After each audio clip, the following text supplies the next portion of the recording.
Hi, I'm Nikki Felbert. I'm a filmmaker and continuous seeker of life's truth and natural magic. And here's where I get to share amazing interviews and findings with you, from people that have followed a calling and have a wealth of knowledge to share. You're here to activate the grid, and you're a mother of 5 children. I'm really interested, Imani, that you homeschooled 5 children. How did you Actually, manage to? 6, but Six. I said 5 daughters, and I had one stepdaughter and one stepson. And so, yeah, I homeschooled the 6 of them while I was, running my organic cafe. The cafe was really motivated by my children because that was our classroom, essentially. I was a single mom when my daughters were 5, 3, and 10 months. And so it was like, how do I keep my children with me and create in the world? It was a juice bar. It was supposed to be like just a little juice bar. And I had never had a juice before in my life. So You that just was like like the 20 idea. years ago. Yeah. It's just like these things come through. It was like, okay, open up a juice bar. And really the reason that I had come up with the idea for the cafe was that I knew food was a way to bring people together. And so when I had the idea, when I was first pregnant with my daughter, so that was almost 3 decades ago, I had a couple of things come through, and that's where really I think a lot of my messages got activated. But one was that I needed to build a community to raise my children in. Wow, I've got goosebumps. That's Yeah, that's really beautiful. Yeah, I think a lot of people are wanting that. They're yearning for that. Yeah. I think many of us have had this vision for a really long time, like, in this cellular memory. And that was what was coming through because I clearly, and I had said to you, I really feel like I'm here to activate the grid. But at that same time was when I had a vision, and I'm more, I, I sense things from a feeling place, but I had this vision of activating the grid, like connecting all of the dots, like acupuncture points all around the globe. And I knew that there were multiple communities. It wasn't just one community. It was going to be communities all around the globe that were going to be connected. And I think many of us are seeing that vision that we've had for decades starting to emerge. Right, and you're doing that now. You've formed an online community around one of your businesses. Doing a lot to activate that grid. I actually, yeah, we did form an online community, Brave New Life. I had met my partner with Haven Earth River through our online conversations, and that's what we've been birthing, Haven Earth, which was his vision that he actually birthed in South Africa years ago with probably someone that there. But that's coming to fruition because again, he had that vision, and now we came together in physical form in February. And by this next February, we will have hit 100 cities in our Wow. travel. Many of them Wow. repeat cities, but yes, so we've literally, when I say we've been on the move, activating the grid, we literally have been zigzagging, and not just the communities don't exist. It's like we're meeting the people who are having these dreams, and we're activating those dreams. And there's Right. something that's happening when we're in the physical form together to kind of solidify it or make it more real, or be a catalyst for people to move to action. Because what happens in these, when you're isolated, is you get paralyzed, Mm. right? We kind of like go in. And so what I've been feeling so compelled to do is like disrupt that. And in general, I'm a disruptor. So, but like to physically disrupt that for people, for communities. And it's been astounding. Yeah, and then you were also talking about building hemp homes and how to do that, and Mm, using that beautiful plant for all sorts yeah. of things, and as part of community to live in homes that really support us emotionally, physically, and health wise as well. Yeah, they started when we were doing the gatherings, and I did the first ones without River. I was calling them freedom potlucks, where people would just come together around food and just be in community, just have time with people.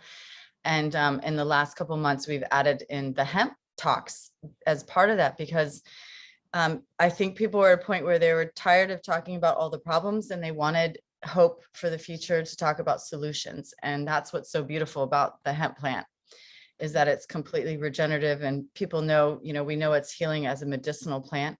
Everybody's becoming aware of that. We know that it regenerates the soil. and it has the capacity to heal the toxins in so many ways, on the planet. And so when we look at it as a regenerative solution, I was already interested in hemp from more of that healing standpoint, and have been talking about healing with mamas for decades. We're always looking for healthy homes, which I thought was like removing your toxic carpets or your, toxic sheets or the paint on your walls. But when I connected with River, understood that the further capacity of hemp to be like actually the home, a living, breathing filtration system. So it's like the actual what you're building the house with. So this is like the Yeah. ultimate find a bioarchitect that wants to build with hemp to build these communities out. So you can imagine how the synergy of that. And so it's been incredible to come full circle with this, my understanding of this plant and how it's changed my life, and it's the capacity to really change things for the future. And also that it grows fast, and you've been advocating for Aboriginal communities to actually start growing it and using it for Yeah. themselves, to be able to build for themselves, to be able to use the product to sell, which I think is Yeah. actually a wonderful idea. So the formulation of, and we're actually, we host conversations, which we call community and hemp conversations, every other week for people, again, all over the world, who want to tap into and have conversations about what do these regenerative communities look like, what, where we can contribute, where we can see what people are already doing, what's working, what's not working. It is focused on hemp because we do feel that one of the things that hasn't worked for communities, because so many have not been successful, there are some models out there, but not that many, Yeah. is to have an economic infrastructure within the community. And because hemp is just re-emerging, it's been here forever. And I think it's interesting the timing where this cannabis consciousness is coming onto the planet. We haven't had access to it. River had this download that she's emerging at a time where we're ready for her. Yeah, We weren't ready absolutely. for what hemp could do, and we didn't have the understanding of the fullness of what it was she was offering. So I think this is the time that it makes sense that she's coming back now, right, where we can actually really appreciate her, because don't you think many of us have a different appreciation for things at this point in our lives than Very we much did so. maybe 2 years ago? Very much so. I think people's values have done huge 180, 360s. And I relate so much with the sacred sites that I've been working with. It's also people are starting to notice them now. Only now. They've been Mm, there all the time. The ones right, in Southern Africa anyway. It's like we're only just starting to see these amazing things that have been built thousands of years right. It's ago. like And it's the same it with was, hemp. yeah, it was invisible, right? Yeah. Because we weren't able to see it. And I think that is so powerful, because it's goes across all of it, the sites, the plants, the medicines, the healing, people. We appreciate people because we are really have a clear vision of who we want to align with, right? And that's part of this. What's really been interesting in this last year is, I think we're all in this filtration system, and we know that just from toxicities and how even water moves through the earth, right? It gets filtered as it moves through the layers. So I think Yes. that if we look at building these communities in this syntropic way and in alignment with nature, because we're really returning to nature as we return to the land, and it's not from this perspective to escape and get away, but it's really about how do we work in partnership and alignment with nature to build these communities out that will be part of nature, right? That will be a functioning way to support not an isolated community. And this is really interesting because we're looking to build in Mexico, and I don't know how it is in South Africa, but it's like people in the States are looking to escape to Mexico, right? Like, and then have these gated communities in a sense. Let's just say we're Okay. really looking at it from an opposite of how do we integrate in to the Yeah. community? How do we benefit the surrounding community and be part of it versus like being separate, which is what we've been conditioned to do, is be separate. That's the strategy right now, is to divide and conquer.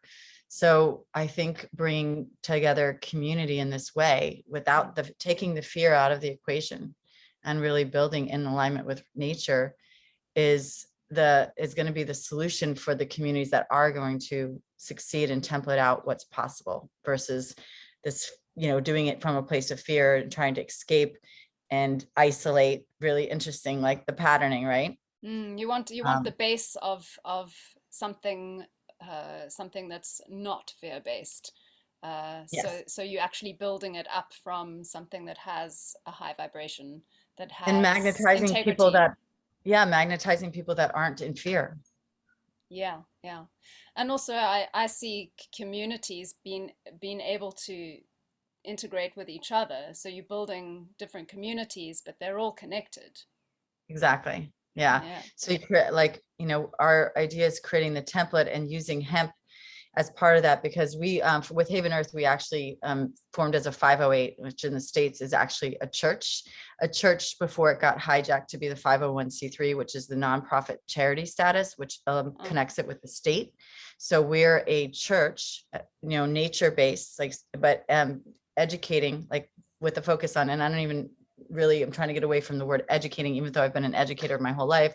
I have a master's in education. I homeschool my children, and I love learning, right? But it's like creating these seed centers, learning centers, where we're creating those life skills that help people return to land, and knowing that everything and everyone has a place, right? That everything serves a purpose. That's the whole idea of syntropy.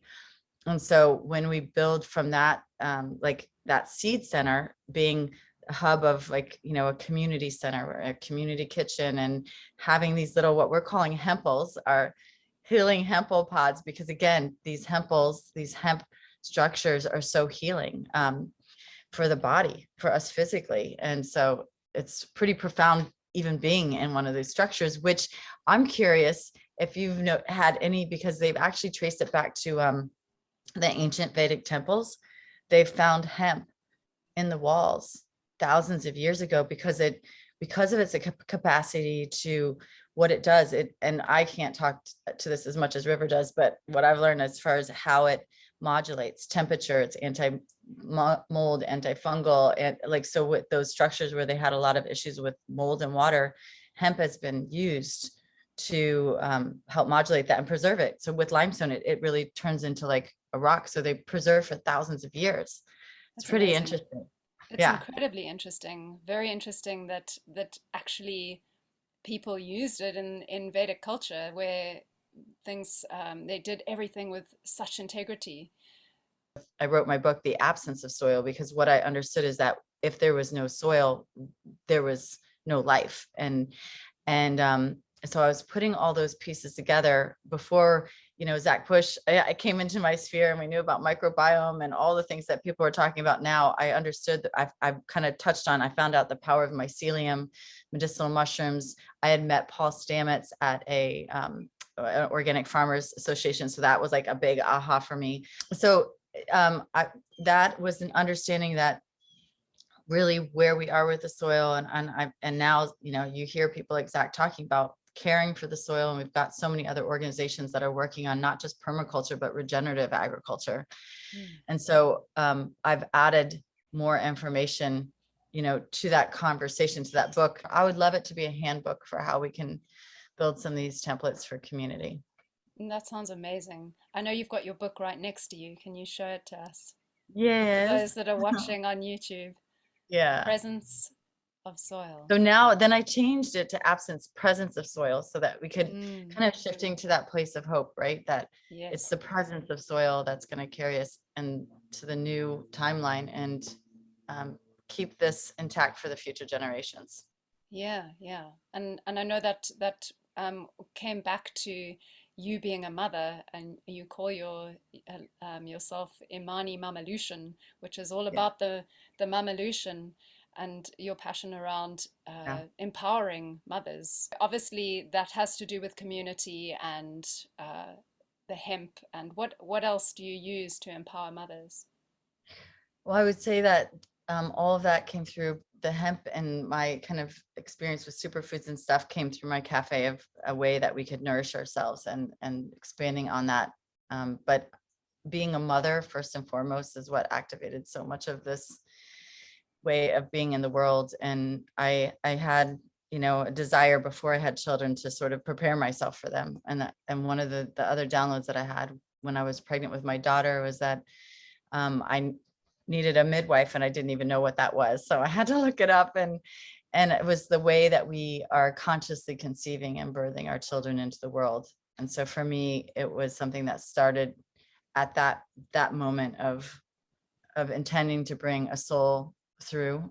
And then also how I was raising those children. And so it's been the biggest gift and learning for me. They're my greatest teachers. So I don't know if you've come across like the Anastasia books and Yes. those, but so that's a really, and actually I read those later. But I would say that that's been a really good compilation for me of like how we're returning and remembering about bringing children through so many things that are important. So all my daughters, I have 4 birth daughters, were all born at home.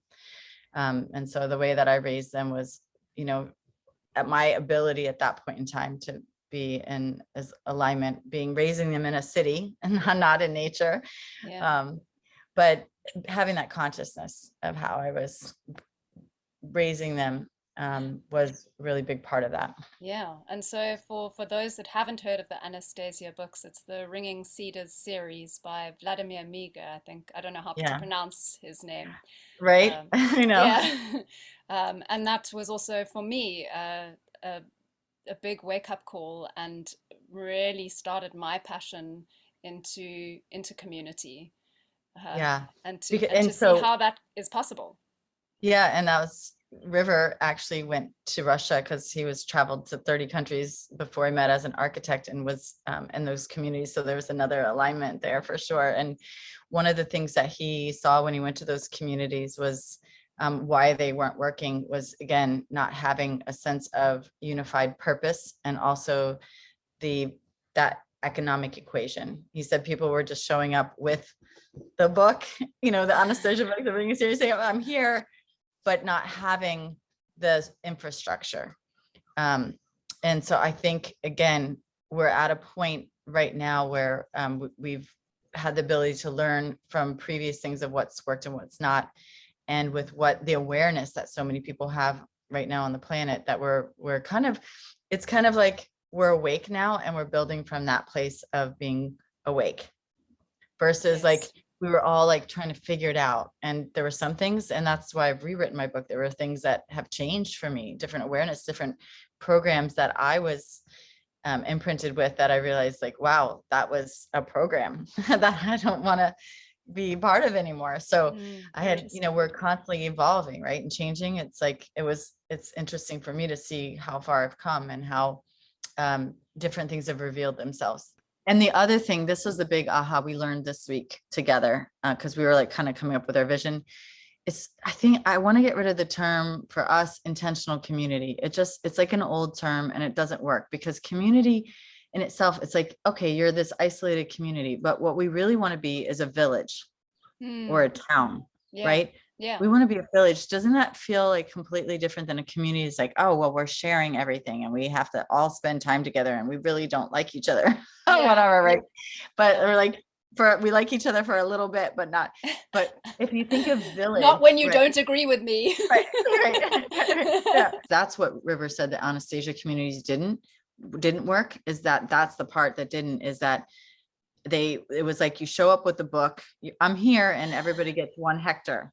Yes. But then they weren't connected on how they were like doing it. It was like, it was still like everybody had their one. And what happened, he said, is that some people ran out of money, and they had to go back to the city to work to like pay for it. And then it became like their summer home or whatever. Right. So then you have a couple of people that are there on the land, and then you have all these other structures where people are just come whenever they want.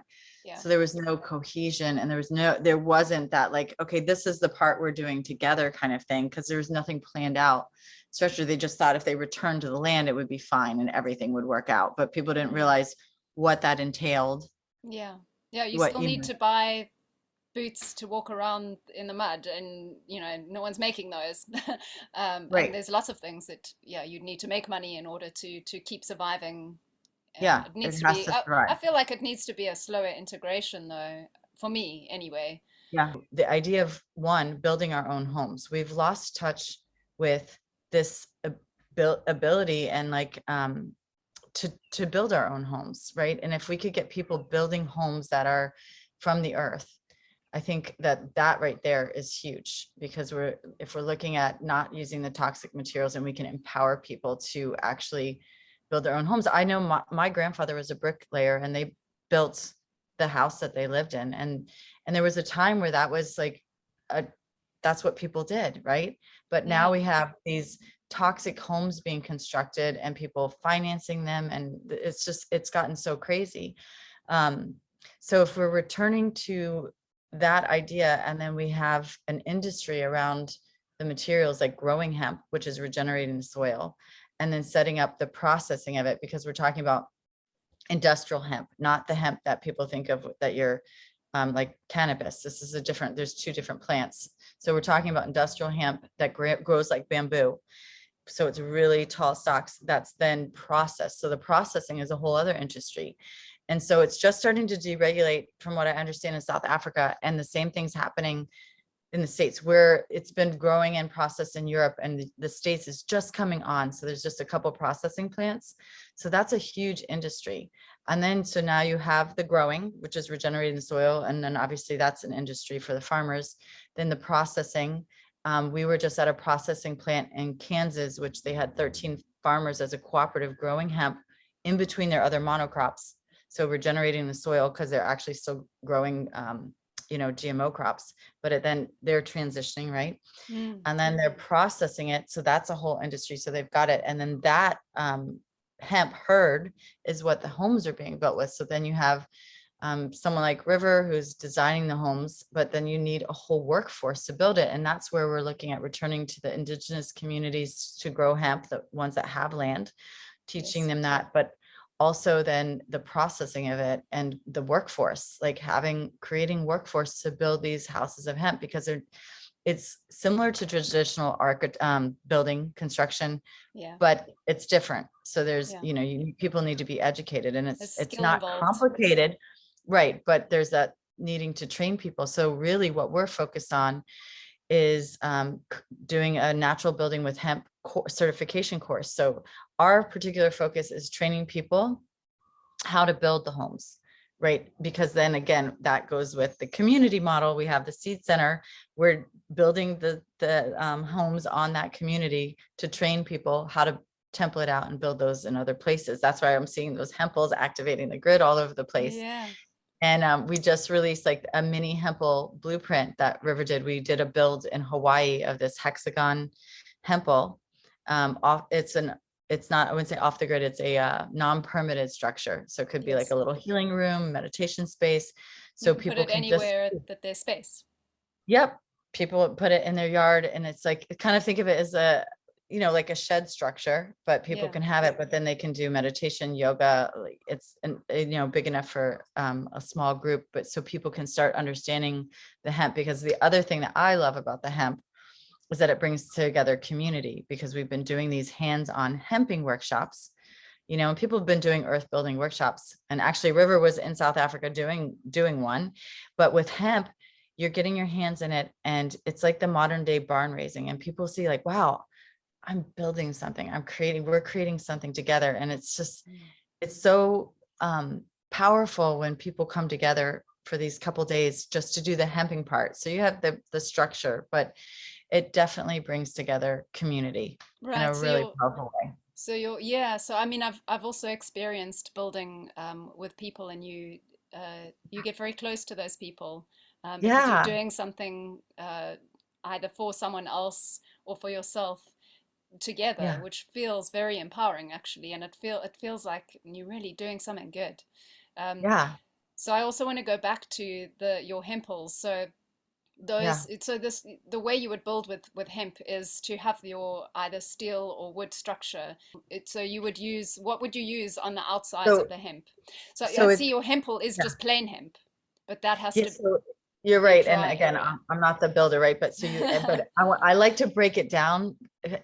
When I had my cafe, I did a lot of raw foods and simple, right? Like 5 ingredients or less. Like, how do we do this in the simple way without it feeling so overwhelming? And so I was like, not everybody speaks your language, River. I'm going to make it really simple. It's like baking a cake, right? So, but the wood frame is your frame. You don't need to have the wood as close as you do in traditional architecture, from what I'm understanding. So you can have a little bit more space. So you're using less wood. The price of wood is going up, but you have the wood structure, and that we're looking at the frequency of materials, because the frequency of hemp is really high, and steel is not a high frequency material. So it's looking to move away from steel. And there's actually an alternative, which is basalt, which is some volcanic material that has been used for the mesh once you go over the hemp before you plaster, that can actually make it EMF resistant. So we're talking about new materials, right? So you have the wood frame, and then they use forms like wood to put in between that frame, and then they fill it with the hemp mixture, which is hemp, lime, and minerals and water. So you're packing that in. It literally forms so quickly. Nikki, you move it up once they fill it to the top, you can literally move it up, and it holds its structure. So it's not structural, but it holds the form. Yes. It takes time to cure, but you can build that, like that structure they filled in 4 days. That's mixing the hemp, building it up, and the forms are removed. So it's there. It takes time to cure. I don't know When you say how cure, long do you mean dry? to dry in Right. that, like it does an inch or In the whatever. Because form. the other thing is the hemp is super insulative. So Yes. it moderates the temperature inside or outside, hot or cold. So whatever, thickness of the walls, it dries within a certain time. And once it's cured, then you could put the plaster on, but you don't even have to. It can be just like that as well. So it's really it's mostly the hemp, and you can Yeah. put your other things if you wanted electricity and plumbing in between. There's ways to do that, but that form itself holds, and it doesn't require it's not like liquidy. It's more like Yes. oatmeal kind of Yes. consistency. Whilst you're So it building doesn't it. not yeah. Yeah. Yeah. And So then it's it hardens. yeah, Yeah. and So it's I've, not like as dense as like the earth homes, right? So this is the yes. other thing. It has a higher frequency, and it's moderates the temperature, because the earth ones tend to be cold, you know, Yeah. and they don't hold the frequency over time like the hemp does. It's aerated, and it really, think of it like this breathing thing, right? Mm. That's kind of like you're in a filtration system. Yeah. So So it's breathing in there. I've seen it being built on a video on one of your websites, which I'll Yeah. post below, um, Yeah. link to it below.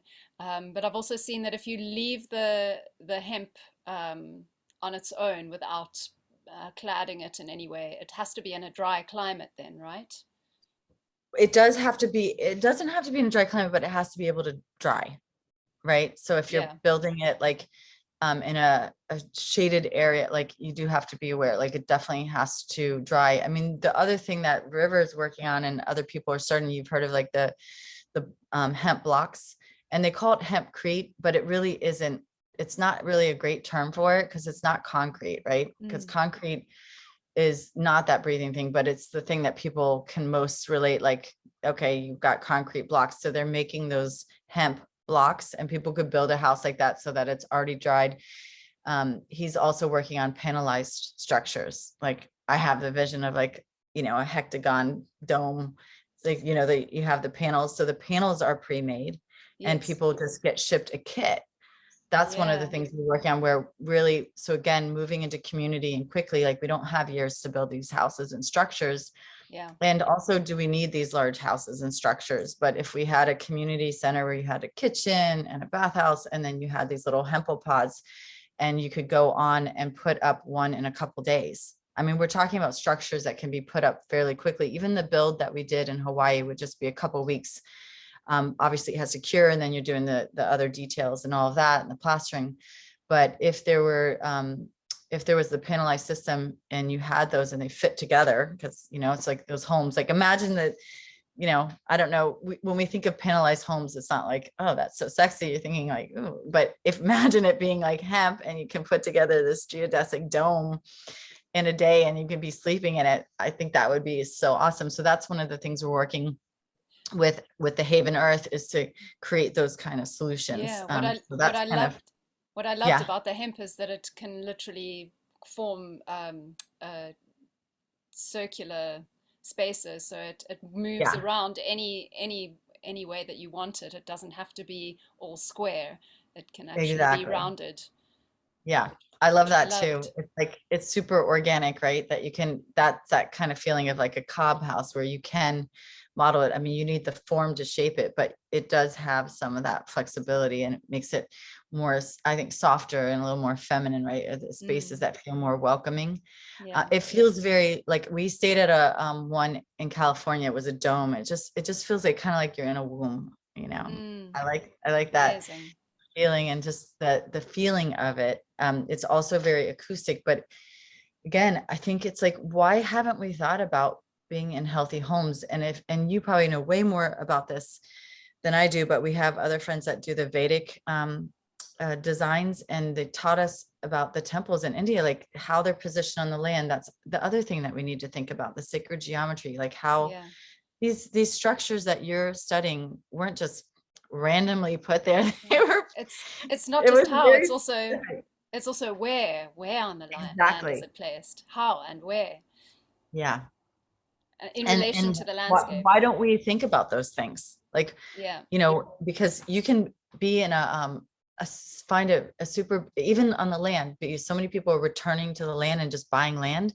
But there needs to be some thought about, where is this land? What's on the land? How has the land been used? And for what? And not just the toxicity of the soil, but, you know, if you look at places where people have gone, there's a reason that the people of the past were in certain areas and not in other areas. Why Yeah. do we think that we can just go build anywhere, you know, and just kind of be against nature? Like, why don't we work with nature to, you know, be in alignment? So right now we're looking at land, and we're looking at all those things. There's very specific things. It's like, when I give birth, I want a specific environment, right, to bring Yes. this soul through. Like, these things that we just have lost that knowledge of, and it's the wisdom, and that's the remembering, I think, that's coming back. And that's, again, why I like the Ringing Cedar series, because that was that activation, right? When we read that, it's like, Yeah. whoa, yes, this makes so much sense. um so it was like what I knew, but I couldn't figure out quite. And that's what we're trying to figure out. Like, we know these things, we just don't know that we know. We're Yeah. remembering them. We are remembering now. Yeah. Yeah. As we have time to actually go, what is it that I want? And oh, that seems really nice. When you come across something, it's like, oh, wow, I'm resonating with that. I love that. Yeah. And people are really starting to take that on and go, that's interesting. And it makes sense on that cellular, our cells know, right? Yes. Sovereign had told me, this was really profound. He said, a woman knows, he calls them she's, the she knows where she needs to give birth, because she feels it in her cells, Mm, right? And, you know, if we think about that, like, if we tune in to what our cells are saying, and we actually take the time to listen, we'll know what land we're supposed to be on. We'll know where we're supposed to be giving birth. We'll know these things, but we've been taught to not listen. We've given away our sovereignty, and that's really what we're coming back to, is reclaiming our sovereignty, of reclaiming our remembering, our knowing. And I think that that's the information that's held in the soil, right? Because we are soil, we're the right. microbiome. Like, when we We listen to eat that. that, we eat that. Yeah. Yeah. We eat the So plants that it's have like, grown out of it. We eat the animals. If you eat animals that have eaten the plants that have grown out of it. yeah. Yeah. Yeah. And that's the same thing with the hemp. I mean, that's the other interesting thing that I've learned, is that the hemp plant, right, was all over the place until it became illegal and we didn't have access to it. But our system, our bodies actually have an endocannabinoid system that require that nutrition. That's the endocannabinoids keep our body and all of our systems in balance. We've become cannabinoid deficient because it's not in our pollen. It's not in the animals that we're eating. They were eating, it was a weed. They were eating it everywhere. So isn't that the parallel of us not having access to this plant and us going to sleep, for Mm. these hundreds of years. And now we have the plant. And when you start taking and you align with the spiritual aspect of the plant, I tell people it works on the physical, when you're presenting pain, it works on the emotional for all of that anxiety and stress and, depression that so many people, when it comes and manifests that form in your body, but it works on a spiritual level. And when you align with the spiritual aspect of this plant, that's where people say, wow, I'm waking up. Yeah. I work with people and with hemp to wake them up. It's a plant that wakes people up. So if we look at it coming onto the planet again in this new way with the understanding of what she's here to do, that makes so much sense. Like we consume it, we bring our bodies into balance, the brain fog lifts, we have the clarity. And this is what people say to me when they take the hemp. I'm so clear. I'm so focused. I'm like, I know. it's like you're waking up. You're coming out of your slumber. So, I mean, if I take hemp, I don't feel clear whilst I'm taking it, but you're talking about a product that has taken most of the THC out of Right. that I'm talking product. about the cannabinoids. So the product that we work with is CBD and CBG, no THC, which is So let's just going explain closer. that. Yeah. Well, Explain it's each going one. closer to the original state of the plant, right? Because hemp has been hybridized to have higher and higher levels of THC. And I don't think that was any coincidence either. So the THC is the part that makes you stoned. Just for Right. And those that that's don't like, know, the right. few. And that's like when people talk about bud, that's again growing plants with lots of buds that are shorter and bushier. We're talking about industrial hemp that's grown more and like bamboo and still has, you could harvest you can harvest the CBD from that, which, so a lot of the CBD products out there are industrial hemp, like the ones that I use. So Right. they're not, So the yeah. CBD doesn't make you stoned, but it is very good for the body. Yep, CBD, CBG, and there's other cannabinoids, but So those are most people are familiar. cannabinoids. Those are cannabinoids found in the hemp plant. And we have this endocannabinoid system in our body with receptors all throughout our body, many in the brain, many in the gut, all throughout the body. When we eat that food, that hemp cannabinoids rich food, which is not just in hemp, it's in, cacao and other plants, but high concentration in hemp. So Right. when we eat it, what people feel is that their body comes into homeostasis, it starts regulating because it balances out all of the other systems. So it'll go where your body needs it. It goes to, like, if you're having gut issues, it'll go to the gut. If you're having pain in your knee, like, so it's individualized for each person because it's rebalancing where you're out of balance. That's where people Amazing. can then feel the healing on a physical level. But more, I think, equally or more powerful is that they feel like so many people have felt a balance in the emotional, like I want to get out of bed every day. I feel a sense of hope that I can keep going on. I Mm. can, do another day. So Wow, I can that really feel has been, that. yeah, huge, That's huge, huge. huge. And I think especially during these times, so taking out this stress because we have been so bombarded by so many outside forces that we've lost our way. We've lost that inner navigation. So it brings back that inner navigation, right? Because your body's starting to regulate and come. So it's starting to do what it naturally does. But you can, from the toxins in the air and the food and the water, from the toxins and the stress of the times of what people are, how they're contorting themselves, or the fear, like the propaganda of fear that's rolling out. I've had a greater appreciation for this plant in the last couple of years, because we knew we were stressed out before, but this is a whole new level. Mm. And I think a lot of people are challenged in ways that they haven't been. So it's been, I'm grateful to be able to share this with people. Yeah. But So the other experience, you yeah, have go a ahead. specific product that you sell, which I'll put a link in the bottom. Obviously, you can get Yeah. it in different places, but the one that you sell, I'll Yep. put the link in There's the lots of bottom. different hemp out there. And the one that we have is in the US, Mexico, Japan, and now South Africa, actually. So Wonderful. really, yeah, excited to bring it there. It's just starting there with the one product, the signature product called Focus, because it does help you focus.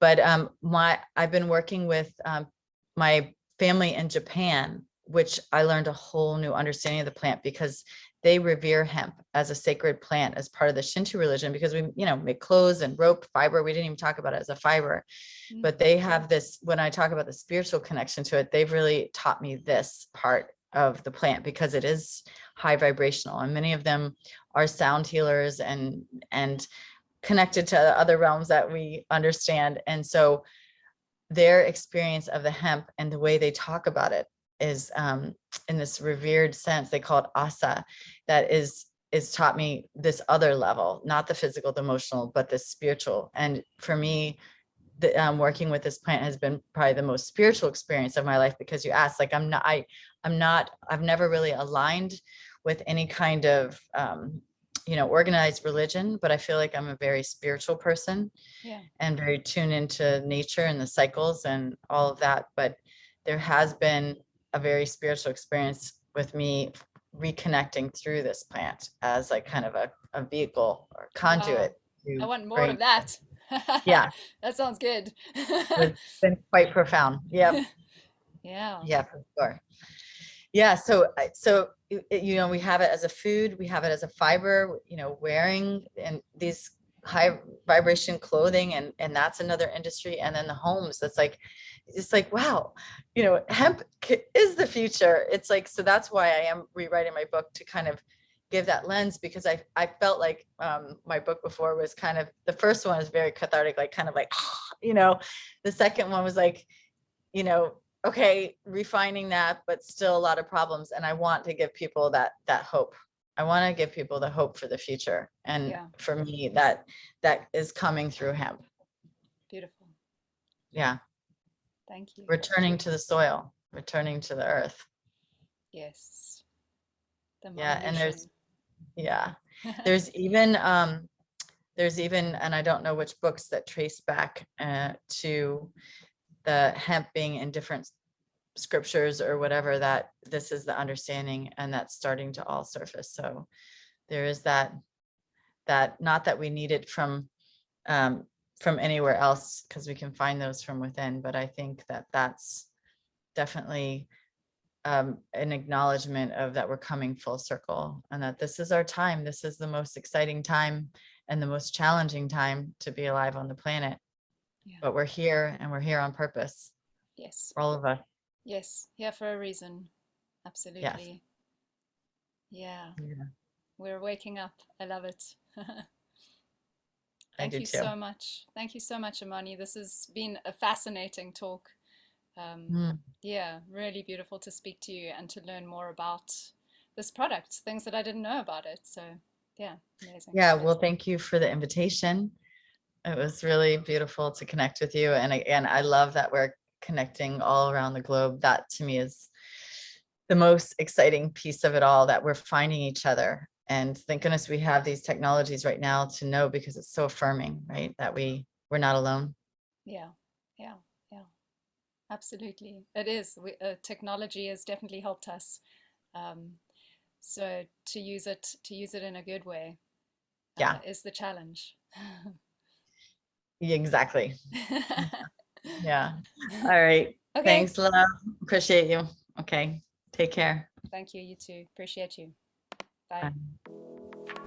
Thank you so much for being here and listening to NixyPod. You can follow me, Nikki Felbert, on Instagram and Twitter, and you can check out my latest film, Origins of Consciousness, on Fundraiser and Facebook. If you haven't yet, you can subscribe, rate, and review NixyPod on this podcast and on YouTube.